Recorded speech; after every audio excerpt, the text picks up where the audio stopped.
Assalamu alaikum yurttaşlar. Xudo xolasa ikna işten başla verdik yine. Tahta panelimiz geldi. 1.20 2.44 kalın bir santılık. 350 bin son.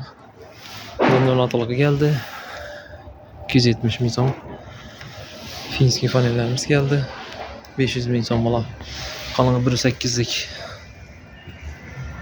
3 kvadrat çıkadı. O izbularımız 150 bin son. 1.25'e 2 yarım. Tahta panellerimiz kalınlığı 1 yarımlık. 1.2'lik 300 bin son.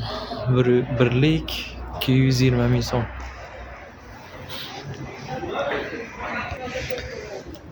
Üçlük tahta panelimiz ambayla. 4'lük bu. 1 yarım 1 yarım. Despo 320 bin son despomuz. Kağıt panellerimiz 80 bin son.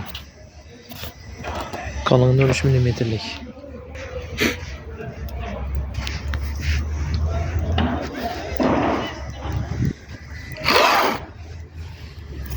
Vergisinin kalını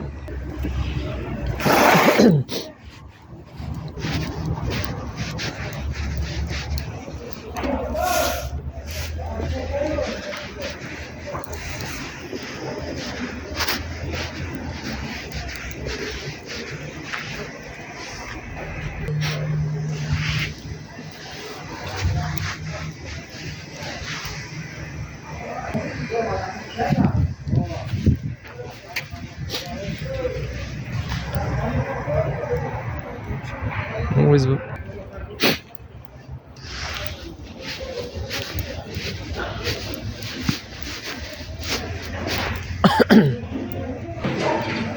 biz balanı Xudo xolasa sodasını açıp versek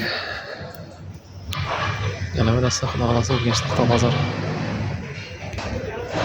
kime gerek olsa çıkaverasa alaka telefon nomerlerimizden aytamiz 97'lik 457 58 31 97 457 58 31 kime gerek olsa alaka çıkaverasa geliştirip veramiz Xudo xolasa kelaverasa.